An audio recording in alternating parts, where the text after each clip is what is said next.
Give them the example of this lowest life. And everything you experience in this life, every joy you experience is the minimal joy. The joy of a new baby is the minimal joy. The joy of marriage, the joy of seeing a beautiful waterfall, the joy of a beautiful sky, the joy of a delicious meal. All of these are the lowest. Like, there's way more upgrades available. And can you imagine? We're like, oh my God, that's my favorite restaurant.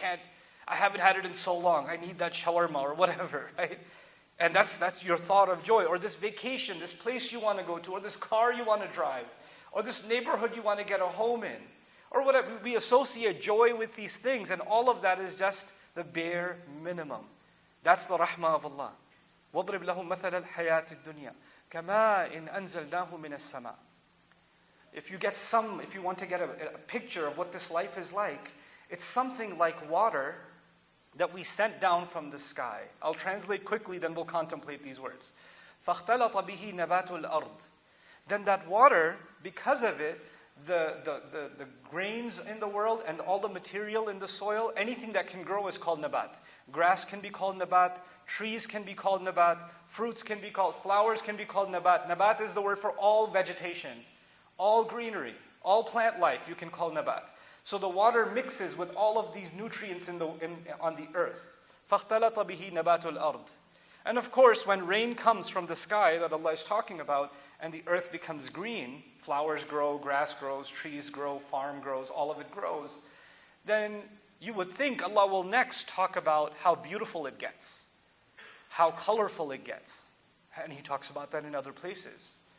But here, He says something else. He says, فَأَصْبَحَ هَشِيمًا تَذْرُوهُ الرِّيَاحُ. Then that same crop that grows, He didn't even mention the crop. He says it mixes with the soil, and eventually it becomes this word hashim. And hashim in Arabic is al-muhattam. It's something dried up that has no moisture in it and can easily break and is stepped on. Basically what He's describing is dried up leaves. Dried up leaves and twigs that fall off of a tree, or grass that dies, that you step on and makes crunchy sounds, and it's worthless. And the wind just blows it off and actually creates dust and pollen problems or allergies for you. All of that stuff is coming from the dirt and the broken up leaves and all of that stubble that's around in the world. So He's describing now this life starts off with water from the sky, and then eventually it just turns into just broken up leaves that people step on. They don't even realize. If you were stepping on something valuable, if you were stepping on your new phone, you would be like, you wouldn't put your full weight on it the moment you felt a little bit of the crunch, but you don't think twice when you step on a leaf. You don't think twice when you step on a pebble. It's worthless, right? And it's blowing around. If cash was blowing around, you would have a heart attack. But if leaves are blowing around, you don't think twice about it. This is worthless stuff. And that's why in the Quran, things that blow with the wind are considered worthless, like haba. And other images in the Quran, when things blow in the wind, they're actually considered weightless and worthless. And one of the scariest descriptions of Judgment Day is some people, their deeds will be scattered like dust or ashes. فَجَعَلْنَاهُ هَبَاءً مَنْثُورًا. Allah describes. So we seek Allah's refuge from our deeds being turned into scattered dust on Judgment Day and not having any weight. But anyway, coming back to this remarkable parable, how is it that I can benefit from this example?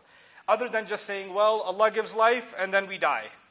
The plant grows and then the plant dies. Great, now what?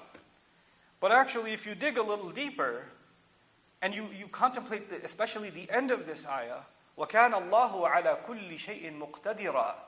Allah has been in complete control over all things. And the word for Allah's control, you find 3 different words in the Quran. You find qadir, you find qadir, and here you find actually sighat al-mubalagha in a sense, from iqtadar, it's muqtadir.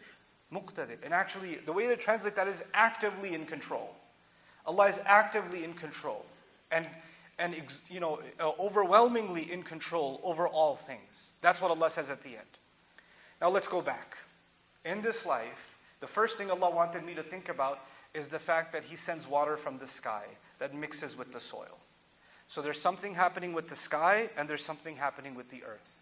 Every fruit that you eat, every piece of meat that you and I eat, every bit of vegetation that you and I see is a result of water that came from the sky.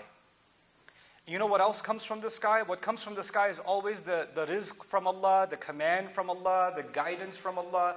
Everything that Allah gives us that is purposeful comes from the sky. The angels come from the sky with a mission. The angels that are here go up and report to the sky, and they come back, from the sky. Laylatul Qadr, the angels are descending. Tanazzalul malaika wa ruhu fiha. Right? So when Allah sends something from the sky, it has a purpose. It comes for a mission. And so what does it do for a believer? What it does for a believer is every leaf inside it is the command of Allah. Every fruit, every orange has inside it the water that came from the sky, that came from the command of Allah. And every time something comes from the sky, it has to have a purpose. So everything becomes purposeful, and in everything I see that it's related to a command from Allah descending from the heavens. Everything. It changes my view of all life.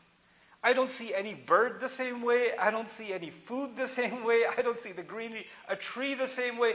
All of them are directly a result. And they have inside, mixed within them, is the water that came from the sky. And the water that comes from the sky is actually the command of Allah. And it's interesting that water coming from the sky is compared in the Quran with revelation coming from the sky. You know that in Surah Al-Hadid, for example, Allah talks about people who lost touch with revelation and their hearts became hard. And in the very next ayah, He says, "I'lamu anna Allah yuhyi al-arda ba'da mawtiha."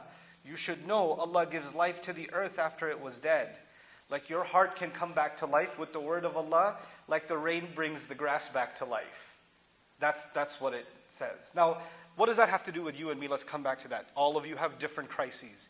Every one of you has a different drama going on in your life. And when I say drama, some of you looked at the person next to you like, this is the drama, I just drove with them to Jummah. But on a more serious note, whatever struggles we're going through, whatever we're experiencing in this life, we have to first understand that none of it would have been happening if Allah's command wasn't there. And there was some purpose, there was a reason for which it was happening. And everything we're going through, Imam al-Qurtubi commenting on this ayah said something so beautiful. Why did Allah make me focus so much on water? Because water doesn't stay in the same place. Water mixes with other things. Water is constantly moving and changing. And if you try to keep water in the same place, it goes bad. So actually, Allah designed this life to constantly go through changes. So those of you that got uprooted from your home and you're in a different place and you say, I miss my village, I miss my home, why can't I just go back? Why can't I do this? Why can't I have that old job back? Why did I have to do that? Why did we have to move to this neighborhood? Why did I have to, why? I hate change. Allah says you made life full of change. You can't keep anything the same. Anything that Allah's command came into, like the water that came into a fruit, if you look at that fruit, what's happening slowly? It's losing its water, and it's getting dry, and it's eventually going to die. Right? It's going to go. So the experiences we have in this life, the good that we have in this life is temporary. And the bad that we have in this life is also temporary. The tough stuff is also temporary. And all of that is a command of Allah. So then if that's all temporary, then what's permanent? If everything's just going to go, the good is going to go, the bad is going to go. What you think is a huge problem today, tomorrow you'll look back like, oh my God, I used to think that was a huge problem. This is a huge problem.